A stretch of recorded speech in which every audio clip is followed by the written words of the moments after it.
My name is Ryan Romberg. I'm in a vertical orientation at home. I'm the pastor of Placentia Presbyterian Church, and this is Three for the Road.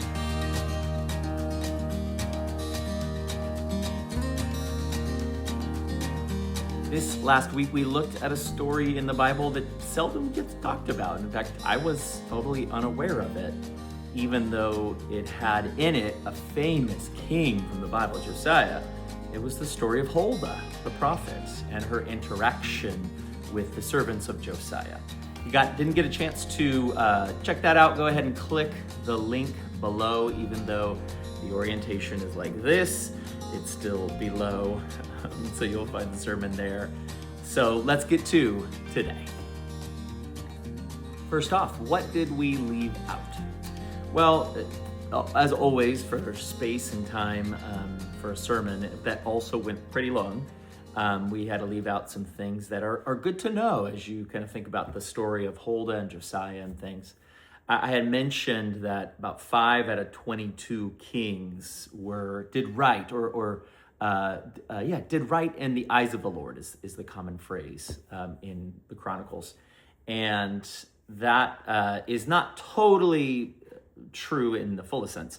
There were about, I think, 4 or 5 more maybe who did right, but then also kept on worshiping idols. So it was almost like, these people, if we're doing the batting analogy, because we did this in the sermon, if, 5 out of 22 got a hit, the other 5 reached the base on an error or something. So they weren't really they didn't really get a hit because they still worshiped idols and they left the high places there. So it's obviously, the truth is always more complex than a simple telling of it.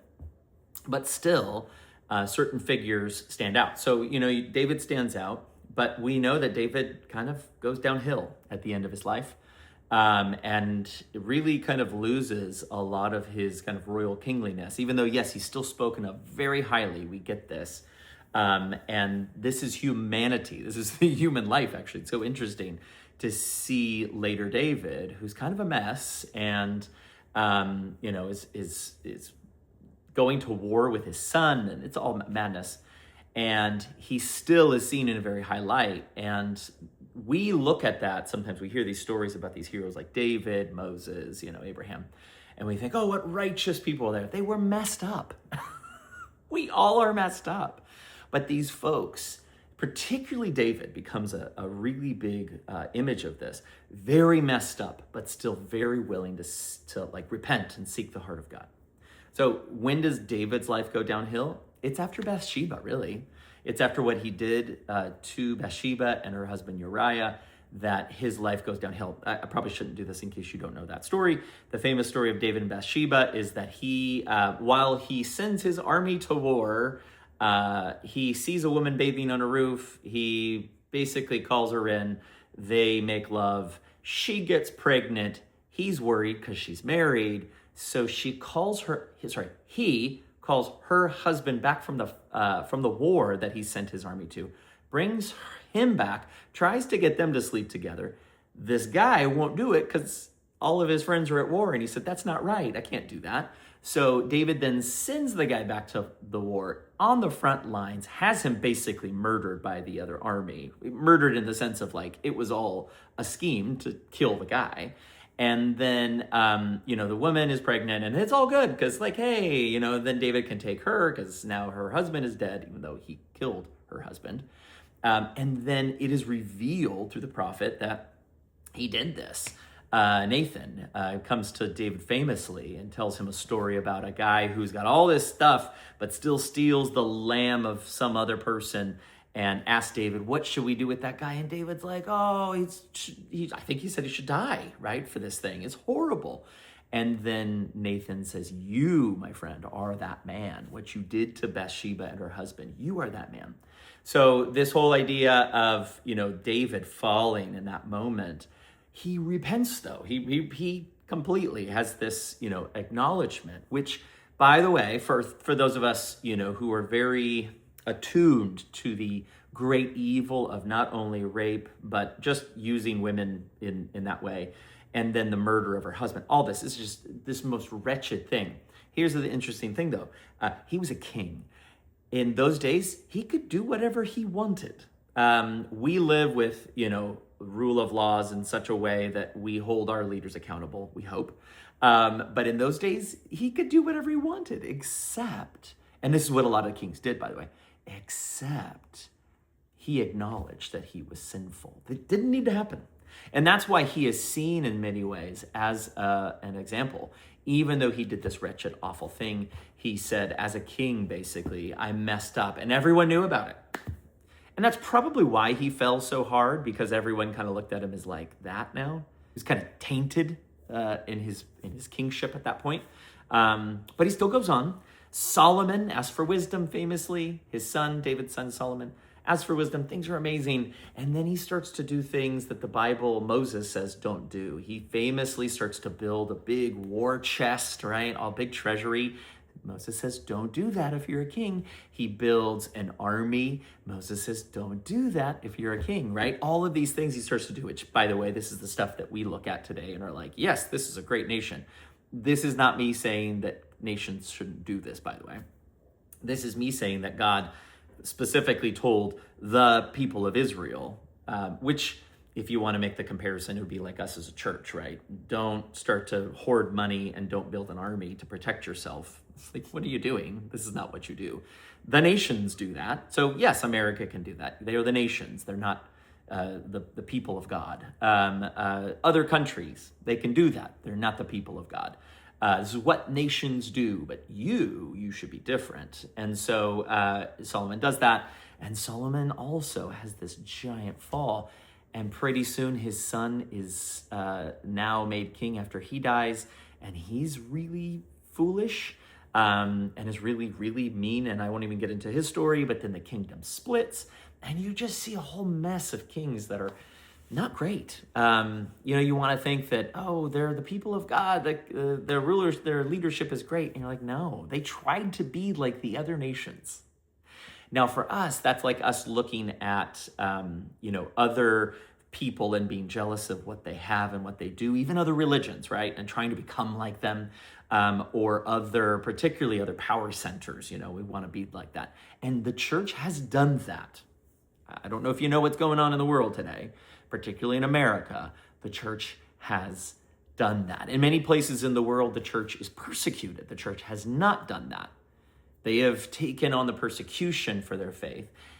Oftentimes here in America, we see a church that does not do that. It joins in with the power to make itself powerful. It also did, in Europe and in other places in the world as well. But this is kind of this thing of, hey, that is a lack of humility. Now that gets us back to our sermon, right? Where then we see Josiah, who is one of two particularly notable kings. The first is Hezekiah. He comes only chapters before. Now, the stories are told multiple times in the Bible because there's the story of 1st and 2nd Kings and the story of 1st and 2nd Chronicles. So you kind of see the story multiple ways. We're in 2nd Chronicles, so we'll stay there right now. But there's the king Hezekiah, who just does this amazing work to cleanse the land of this nastiness, this unholiness that's going on. And then it gets to the story of Josiah, and we told his story a bit. King at 8, at 16, he starts to discover the ways of David and, worshiping God. And then at 17, he starts to do all these initiatives to clear out idolatry, all this kind of stuff. At 26, the book of the law is discovered, and that's when he goes to Huldah at 26 years old. So why do I bring all that up? I bring it all up because this is really interesting. You take that whole story. Josiah is in 2nd Chronicles, in that chapter 34, 35 area. That is the very end of 2nd Chronicles. Why is that interesting? It's interesting because for us in our Old Testament, that's not the end of the story, right? We see all the prophets and they go into exile and all the prophets and things. In the Hebrew Bible, so the Jewish people, they have their Bible layout. What is the very last story, the very last part to their Bible? It is that story. Because after Josiah, you have a few different kings who are nightmares, and the kingdom falls apart within, I think it's like 20 years. And just geopolitically, that's pretty quick. Like it's happening fast. And Babylon just destroys them, takes them into exile. So I didn't talk about that part. Josiah dies at Armageddon or Har-Megiddo. We're going to get into that, like I said, when we get into Revelation. But he dies on that hill. He died on the hill, right? He had a hill to die on. And it was really stupid that he died on that hill.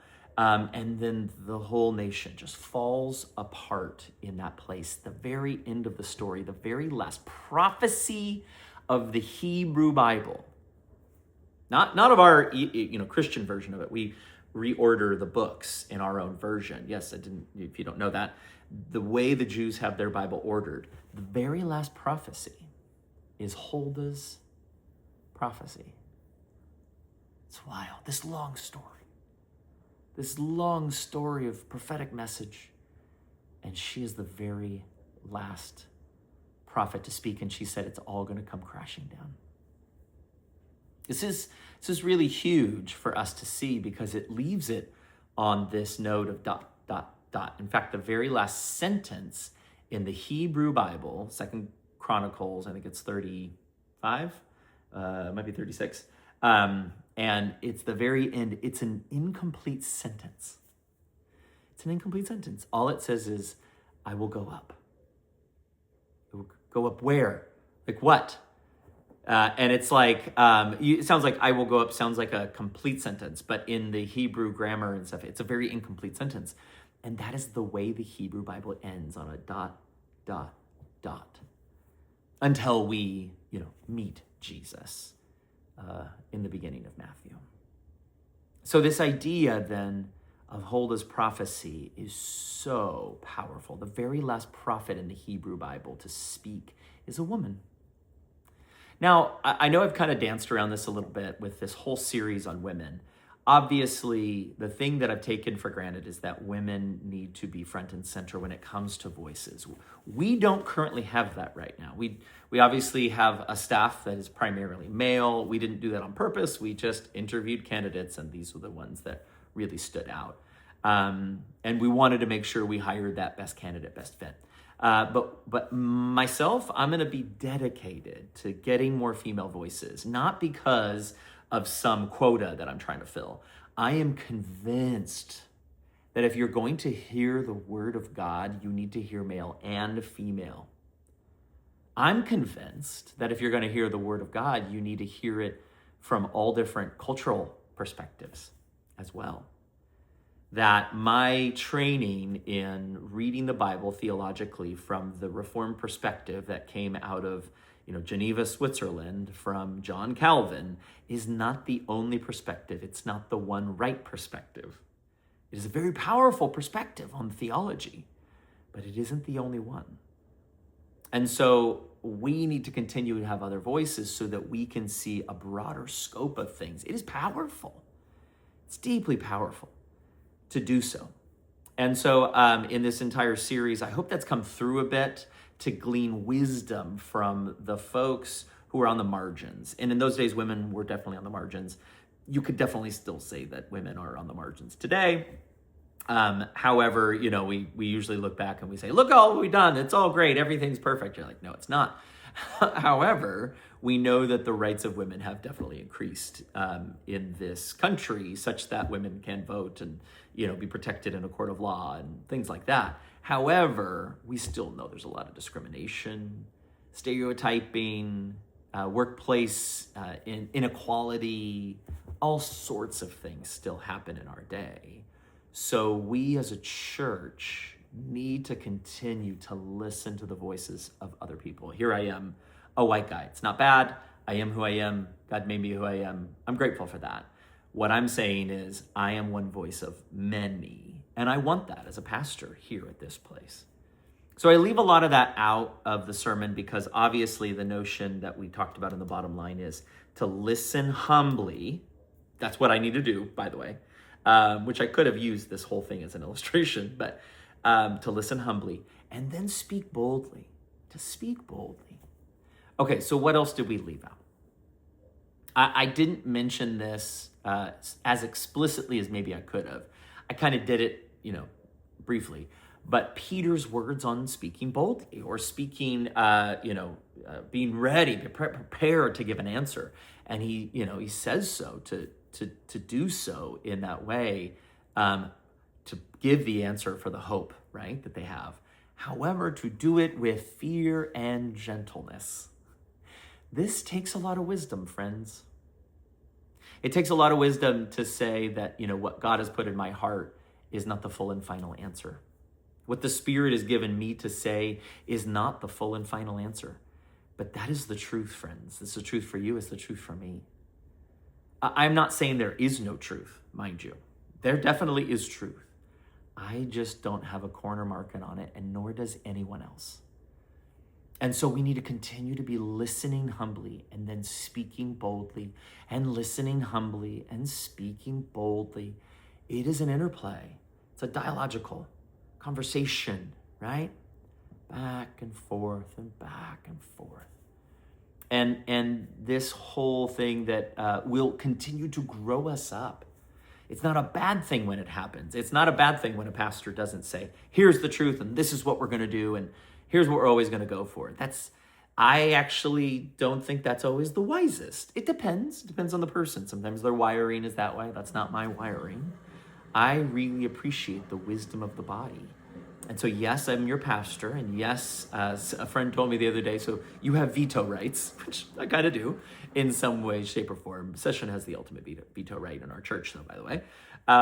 But in many ways, I want to listen humbly, and then speak boldly, and then listen humbly, and then speak boldly and listen humbly. This is huge for us. I didn't really get into that interplay, particularly the fear and the gentleness. I probably could have emphasized that a bit more. But this is our invitation today. Our invitation for today is to enter into that space of wisdom, to walk through the gentleness and the fear and the boldness of proclamation. To not always come on strong with the boldness. To not always just be gentle and fearful, right? No. To have both.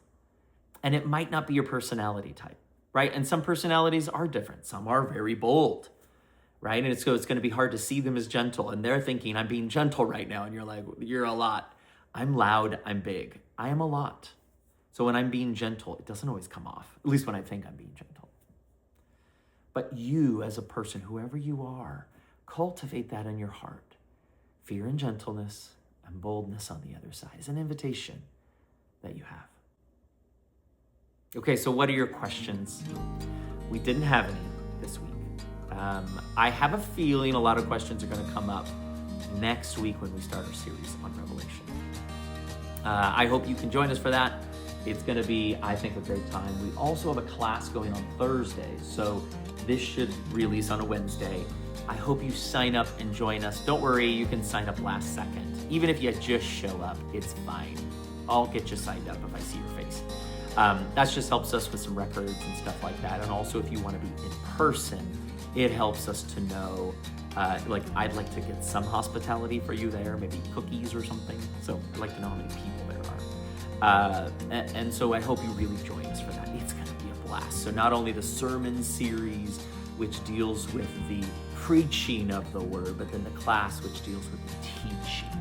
And that combo together is going to be powerful. It's going to be so much fun. I'm really looking forward to it. So hope you can join us for the class, but also and especially for Sunday, this Sunday, June 7th, for our opening of our series called Revelation for Real. If you haven't been to church in a while, because maybe you're watching on live stream, come on back. We'd love to have you there. You can even get a chance to I think, worship with us, having, our new worship director, our coordinator, Daniel there, with also Chris and Lynn at the same time. I don't know, there was something really great about this Sunday. Even though I was the one who picked all the songs and stuff, I think this next week is going to be even cooler to have Daniel kind of step in and lead that time. So hope you can join us for that. If you have any questions, once again, use the PPC Text Line below. So, friends, may God bless you and keep you. We'll see you next time on 3 for the Ring.